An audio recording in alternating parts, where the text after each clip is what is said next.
Olá pessoal, estamos aqui mais uma vez e seja bem-vindo ao segundo vídeo da série A Semana da Bíblia 3D. Eu sou Rodrigo Silva e estou aqui para acompanhar você nessa aventura arqueológica. E o que você vai aprender aqui é muito importante para o entendimento da Bíblia Sagrada. Nós vamos estudar as três dimensões da Bíblia, que seria a dimensão arqueológica, histórica e espiritual. E assim você vai aprofundar o seu conhecimento na Bíblia Sagrada. Afinal de contas, vamos convir numa coisa. Mesmo que algumas pessoas sejam ateias ou não tenham religião alguma, a Bíblia é o livro mais divulgado do Ocidente. Isto faz dela um livro importante e ao mesmo tempo perigoso. Imagine a Bíblia mal interpretada. Ela pode ser gancho para atrocidades ou, quem sabe, para a caridade. Então eu vou explicar para você que por meio do estudo da história e da arqueologia, principalmente a arqueologia, você vai poder fortalecer o seu lado espiritual, entendendo melhor os ensinamentos antigos desse livro milenar que está aqui até hoje. Portanto, é uma busca do passado para entender o presente sob o olhar da Escritura Sagrada.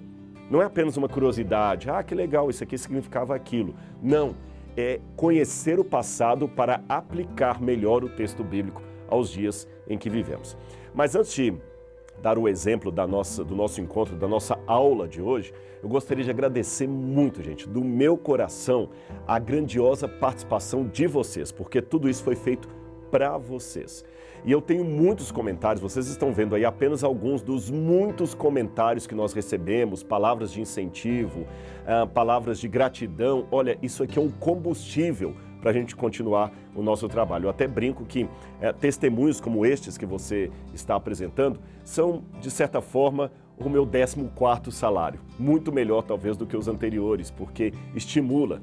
E eu fico feliz porque esses comentários também mostram como as pessoas estão interessadas em ampliar e aprofundar o conhecimento bíblico através de estudos sérios da história, da arqueologia. E eu me sinto privilegiado de poder reunir toda essa experiência que eu adquiri. São mais de 30 vezes que eu já fui para Israel. Quando eu falo mais de 30 vezes, não é um eufemismo, é verdade. Eu não parei de contar até a 27ª. Depois eu parei de contar e já fui várias outras vezes ali. Então eu pensei, por que eu não posso trazer esse conteúdo para as pessoas? Será que todo mundo pode entender os textos bíblicos apenas lendo assim? É lógico que o Espírito Santo encaminha as pessoas, mas eu acho que o entendimento da Bíblia dentro do seu contexto fica muito mais profundo, inevitavelmente muito mais profundo. Eu vou dar alguns exemplos aqui para você. Então, mergulhe comigo agora nesse mundo da arqueologia bíblica, tá bom? Vamos escavar juntos. Ainda que você não possa ir comigo para Israel, eu posso trazer o Israel arqueológico para você. Agora, é lógico, sabe por quê? Além de querer, como eu disse, premiar vocês com tudo aquilo que eu tive o privilégio de aprender, eu também gostaria de ajudar a evitar algumas distorções da Bíblia. Não que eu seja dono da verdade, nada disso, mas é porque eu vejo às vezes a Bíblia estudada nem ao pé da letra, é a pontapé, com algumas colocações absurdas por aí, em nome do texto bíblico, que não fazem o menor sentido, não são pragmáticas. Há pessoas que em nome da Bíblia matam. Olha, eu vou dar um exemplo para você. Eu lembro de uma vez que eu estava numa igreja e um homem muito machista, muito preconceituoso, cheio de discurso de misoginia, ele dizia assim: a mulher é inferior ao homem porque, segundo a Bíblia, ela foi criada depois do homem. Eu virei para aquele senhor naquela vez e falei, olha, se você estiver certo no seu raciocínio, então o homem é inferior aos animais porque ele foi criado depois dos animais. Mas você percebeu como é que a pessoa vai pegando a Bíblia a pontapé? Numa outra situação, eu me lembro também que eu estava explicando em algum lugar ali questão de usos e costumes e vieram perguntas sobre questão de véu, cabelo da mulher e uma senhora não se agradou das respostas que eu estava dando. Então ela levantou e também falou com um ar assim muito provocativo: é por isso que essa igreja não vai para lugar nenhum. Olha bem, a Bíblia fala bem claro, o apóstolo Paulo, que a mulher não pode tosar cabelo, tosar, entre aspas, sic, como ela mencionou. E agora vem esses pastorzinhos aí dizendo que mulher pode cortar cabelo. Por isso que eu vou sair daqui, mas eu quero deixar o meu protesto. E novamente eu tive que, com muito respeito, mas firmeza, perguntar para aquela senhora: olha, deixe-me fazer uma colocação, se a senhora me permite. A senhora tem razão, o apóstolo São Paulo fala na Bíblia para a mulher não cortar o cabelo, mas o mesmo apóstolo diz na mesma Bíblia para a mulher não falar nada na igreja, ficar calada. Se tiver dúvidas, perguntar ao marido dentro de casa: por que a senhora falou? Então, quer dizer, eu não quis desrespeitar nem aquela senhora que falou brava na igreja, nem aquele senhor que dizia que a mulher é inferior ao homem porque foi criada depois do homem. Mas eu quis mostrar para aqueles dois bons irmãos que eles estavam lendo a Bíblia de maneira anacrônica. O que é maneira anacrônica? Fora de contexto, pegando a Bíblia de qualquer maneira. E veja, quando as pessoas fazem isto, não vou dizer que todas fazem de má fé. Às vezes nem é culpa delas, elas não tiveram oportunidade de estudar o grego e o hebraico. Então, a gente às vezes tem que falar com um pouco de firmeza, como nessas duas ocasiões em que eu estive, mas também eu procurei, para a honra e glória de Deus e para beneficiar você, tentar ajudar você num método mais fácil de ler a Bíblia, e eu descobri que a arqueologia é fantástica para isso. E você vai ver exemplos disso nos nossos encontros aqui nessa semana especial. Mas eu sei que tem muito mito por aí que impede as pessoas, às vezes, de aprofundar. Um deles fala o seguinte: o problema, Rodrigo, é que eu não tenho tempo, é muito complicado. Olha, meu amigo e minha amiga, você que está me ouvindo, quem quer dá um jeito, quem não quer dá uma desculpa. Quando você quer uma coisa, você encontra tempo. Você não está encontrando tempo para ver esse vídeo? Você não viu no vídeo passado, quando eu falei do tijolo com a inscrição de Nabucodonosor? E eu tenho certeza, eu digo que eu tenho certeza porque isso é tão empolgante para mim que deve ser para você também, que quando você viu aquela minha explicação sobre a inscrição do tijolo babilônico, você teve até vontade de vir aqui ao UNASP e conhecer o museu. Aliás, venha um dia conhecer o museu aqui, tá bem? Mas eu fico assim honrado e sabendo que eu estou pegando nas minhas mãos um tijolo com uma escrita que foi lida pessoalmente por Daniel. Mencionado na Bíblia, profeta de Deus, é como se eu entrasse no tempo e vivesse naqueles dias, e como ampliou o meu conhecimento. E eu sei que você falou: eu estou esperando um novo vídeo. Então, se você conseguiu assistir esse vídeo, você consegue se aprofundar se eu der um curso de arqueologia para você. Você não precisa sair da sua casa. Sabe, eu acho que a gente pode fazer do coco uma cocada. Já que esse período de pandemia prendeu muitas pessoas em casa, por outro lado, várias empresas perceberam como é que o home office pode funcionar tão bem, ou em alguns casos até melhor, do que a pessoa ter que se deslocar da sua casa até o local. A pedagogia descobriu que os ensinos EAD, à distância, podem ser muito produtivos, e aqui nós estamos fazendo isso. Então, eu vou dar alguns conceitos básicos para você, você pode aprender aí da sua casa. Um outro mito que leva muitos a achar que não podem aprender isso é porque eles acham que, tem muita coisa na Bíblia profunda, é quase como aprender um idioma novo. No início você gagueja, você fala com sotaque, você erra, mas você acaba aprendendo. Dá para aprender. Acredite no potencial que Deus colocou em você. Um outro mito que leva muitas pessoas a acharem que não podem fazer um curso de arqueologia ou de entendimento da Bíblia à distância é aquele mito, eu diria, mais piedoso. São pessoas normalmente religiosas que dizem: não, eu não preciso aprender sobre arqueologia para aprender a Bíblia, basta eu orar e o Espírito Santo vai me revelar. Ora, realmente Deus fala através da sua palavra para muitas pessoas, mas você sabe que pode conhecer muito mais esse livro se você tiver as ferramentas que eu vou dar para você. Eu vou fazer uma comparação e você vai entender. Eu não preciso estar pessoalmente com uma pessoa para saber como é o rosto dela. Basta ela mandar uma foto para mim pelo WhatsApp ou um vídeo dela. Mas você vai ter um conhecimento muito mais profundo se você conviver com essa pessoa diariamente e poder vê-la sem o Photoshop ali da foto, sem a maquiagem, com seus defeitos e as suas virtudes. A mesma coisa a Bíblia Sagrada. Você pode, de fato, estudar a Bíblia sem as ferramentas que eu vou passar para você aqui, da mesma maneira que você pode conhecer uma pessoa vendo só a fotografia dele. Mas conviver é um conhecimento mais profundo. E o que eu estou querendo fazer aqui é pegar esse conhecimento e trazer até você para você ter um relacionamento mais profundo com o texto da Bíblia. Porque eu já estou cansado de ver texto fora de contexto, gerando pretexto. Você viu então como é fácil entender sobre arqueologia e, no caso, a arqueologia bíblica? E nos meus vários anos de profissão nessa área, eu já ensinei pessoas de todas as idades.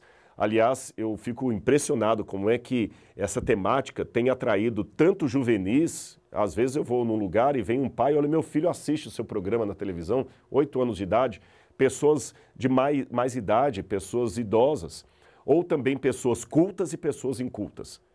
Ou seja, já que dá para ajudar a todos, beneficiar a todos, por que não fazê-lo? E é isso que eu quero. Eu quero levar você, através da arqueologia, a enriquecer mais o seu entendimento acerca da Bíblia Sagrada. E muita gente me pergunta, Rodrigo, por que você decidiu estudar a arqueologia e principalmente por que eu quero compartilhar essas informações com o público? O que eu ganho com isso? Eu acredito que a Bíblia é um livro que transforma vidas. Esse é o primeiro ponto. Então, se eu posso divulgar esse livro para transformar a sociedade, por que não fazê-lo?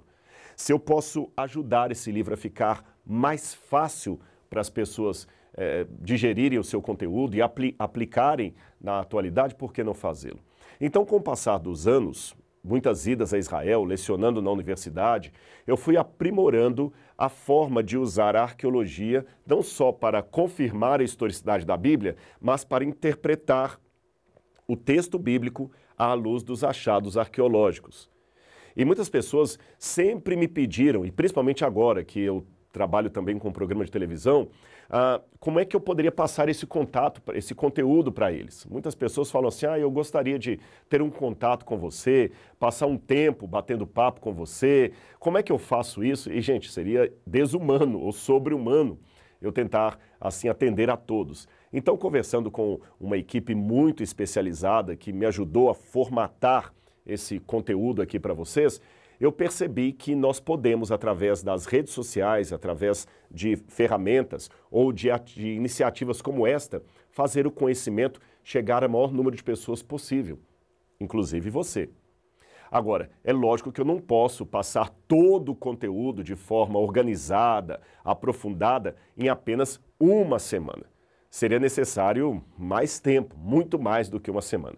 E foi pensando nisso que eu, juntamente com essa equipe que está me assessorando, e o UNASP, o Centro Universitário Adventista de São Paulo, onde eu leciono há mais de 20 anos, resolvemos criar um programa de treinamento mais intenso e detalhado que ensina a você o passo a passo da aplicação histórica e arqueológica para o entendimento da Bíblia e também para a confirmação histórica do seu relato. Isso é enriquecedor para a sua cultura. Bom, e no próximo vídeo, fiquem tranquilos, eu vou explicar para você mais detalhes como vai funcionar esse programa de treinamento do UNASP. Aqui eu acabei dando um spoiler só para você ter uma noção. Agora, é muito importante lembrar que a sua participação é importante para nós. É por isso, se você está gostando dessa série, nós estamos no nosso segundo vídeo, deixe o seu comentário aqui abaixo, tá bom? Deixe o comentário aqui abaixo. E também, apenas a guisa de esclarecimento, esse nosso próximo vídeo será no dia 12, na sexta-feira. Só que eu tenho o sábado, o Shabat, como um dia religioso. Eu não vejo problemas em colocar para você ver uma coisa religiosa no sábado, tá bom? Mas para que eu possa também no sábado ir para a minha igreja, fazer o meu culto, o vídeo foi gravado antes. Então você pode assisti-lo em qualquer horário do sábado, antes do sábado, mas ele foi gravado antes. Bom, agora eu quero dar um exemplo para você de como que a arqueologia pode ajudar você a entender a Bíblia Sagrada. Eu vou ler uma passagem aqui que muita gente já conhece e talvez não sabe bem o significado dela. Ela está em Mateus, capítulo 8, verso 17. Mateus capítulo 9, verso 17. Jesus falou assim: não se põe vinho novo em odres velhos, porque se alguém fizer isto, os odres se rompem, o vinho se derrama e os odres se perdem. Mas põe-se vinho novo em odres novos, e ambos se conservam. Eu vou contar uma coisa para vocês. Quando a gente estava já preparando a aula aqui, eu trouxe um objeto que vou mostrar daqui a pouquinho, e as meninas que estão trabalhando com a gente aqui na câmera e também na edição perguntaram: o que é isso? E quando a gente falou da passagem bíblica, a pergunta veio, o que é um odre? Eu falei, ponto. É essa pergunta que muita gente está fazendo aí em casa. O que é um odre? Por que Jesus falou isso? Se eu não sei nem o que é um odre, como é que eu vou entender a palavra de Jesus? Aí, realmente, cria-se pretexto para aquelas distorções da Bíblia que eu mencionei à guisa de ilustração logo atrás. O que é um odre? E por que Jesus falou isso? Vou piorar a situação. Além dessa fala de Jesus, se você for na sua Bíblia em casa e olhar o Salmo 119, verso 83, aí tem outra passagem mais complicada ainda. Já me assemelho a um odre na fumaça, mas não me esqueço dos teus decretos. Já me assemelho a um odre na fumaça. O que a Bíblia quer dizer com isso? Eu me lembro uma vez, antes de explicar o que é o odre para você e como é que isso pode ajudar você a entender a Bíblia, que o Woody Allen, aquele famoso ator de comédia americano inteligentíssimo, um dos mais brilhantes, vida talvez não tão exemplar, mas uma mente brilhante. Certa vez ele ficou com a fama aqui no Brasil de um artista sujo que não gostava de tomar banho. Por quê? Uma revista americana estava fazendo uma entrevista para ele e ele disse ao entrevistador que ele achava snob esse negócio de tomar banho todos os dias. Eu acho snob tomar banho todos os dias. Aí muita gente pensou que ele era sujo. Por quê? Porque em inglês, na verdade, ele falou que ele achava snob tomar um bath todos os dias. É que em inglês tem duas palavras para banho. Tem a palavra bath, que significa banho de banheira, aquele de banheira mesmo com sais de banho, e tem o shower, que é o banho da ducha, que você fica cantarolando lá. Esse é shower. O banho de banheira é bath, e os dois são chamados de banho. Em português, como nós não temos essa diferenciação, talvez eu poderia falar banhar e chuveirada, um tradutor acabou traduzindo na íntegra a entrevista de Woody Allen e traduziu em português do Brasil, eu acho snob tomar banho todos os dias. Coitado do Woody Allen. Acabou tomando a alcunha de Sugismundo, quando na verdade ele estava se referindo a banho de banheira e não à higiene pessoal. Ora, se esses erros de interpretação podem acontecer hoje com alguém que faz parte da nossa geração, com um idioma que ainda é falado hoje, imagine exemplos de expressões idiomáticas de um livro que foi escrito em grego, hebraico e aramaico há mais de 2000 anos. A arqueologia pode ser uma ferramenta para ajudar. Uma das coisas que me impressiona no deserto, quando eu estou ali, com beduínos, eu tenho amigos beduínos no Egito, é como eles ainda vivem com práticas e culturas similares ao dos tempos bíblicos. E uma vez no Egito, um beduíno me deu de presente isso aqui, ó. Tá conseguindo ver bem aí? Apresento para quem não conhece o odre. Esse é o odre. Na verdade, ele no passado foi um cabrito. E é assim que eles usavam para armazenar água. Se você observar bem, aqui estão as patinhas do cabrito, tá bom? As patinhas do cabrito. A parte de trás dele aqui é a cabeça. Eles matam o animal, cortam aqui no pescoço, eles cortam um pouco mais abaixo, antes das patas dianteiras, tiram todos os ossos que estão lá dentro, todos os órgãos, curtem o couro, costuram aqui atrás e aqui deixam uma pequena abertura. Ele vira uma bolsa, uma Louis Vuitton, tá vendo? E aqui dentro ele pode armazenar água, vinho, e à medida que ele vai bebendo a água, o odre vai ficando mais leve e mais fácil de transportar. E ele ainda tem uma outra vantagem. O gosto não fica muito bom da água, não. Confesso para vocês, eu já bebi. Não é muito agradável. Mas, em termos de temperatura, num deserto com mais de 40 graus, a água aqui dentro fica fresquinha, ela se conserva. O vinho também se conserva bem. É quase como se fosse uma bolsa térmica da antiguidade. Por isso eles usavam isso aqui. Então você enche de água, vai carregando, vai bebendo, ele vai diminuindo de peso. É melhor do que um cantil de barro que pode quebrar fácil. E muita gente até pensa que o odre seria um vaso de barro. E não era. O odre era isso aqui. Agora veja bem, quando o odre está novo, o couro está mais macio, mais flexível. Então se você coloca um vinho aqui dentro ou um suco de uva não fermentado, O que acontece com o tempo? O vinho fermenta. E quando ele fermenta, produzem-se gases, ele se expande. Se o odre é novo, o couro estica e não há problema nenhum. Mas se o odre for velho, como este aqui, que já está bem desgastado, eu colocar um vinho aqui dentro, o que vai acontecer? Quando o vinho fermentar e se expandir, esse odre vai rasgar e eu vou perder o vinho e o próprio odre. Entendeu? Jesus, conhecendo isso no seu tempo e sabendo que muitas pessoas do deserto da época dele usavam odres para beber água e beber vinho, fez uma comparação partindo do conhecido para o desconhecido. Ele falou, olha, ninguém põe um vinho novo em odres velhos. Nesse caso, Jesus quis dizer o seguinte, o vinho novo é um ensino radical da palavra dele, aquele ensino que modifica, que transforma, que abala a estrutura da pessoa. Mas se a pessoa tiver uma mente como um odre velho, que não está disposta a ser maleável, ele não vai entender o ensino de Cristo, não vai absorver esse ensino, não vai ser capaz de digeri-lo. Ela vai acabar rompendo a cabeça. Então, para ter o ensinamento de Jesus, eu tenho que ter uma mente também nova. Nova no sentido de aberta para um novo conhecimento. Não ficou mais fácil entender agora? Ah, Rodrigo, e o Salmo? Lembra que eu falei que o odre, quando fica velho, ele já fica rachado? Só que no deserto você não pode se dar o luxo de desperdiçar as coisas. Então, mesmo envelhecido aqui, esse odre pode servir, por exemplo, para remendo de uma sandália. Alguém pode cortar um pedaço dele aqui e ajudar a remendar uma sandália que se partiu.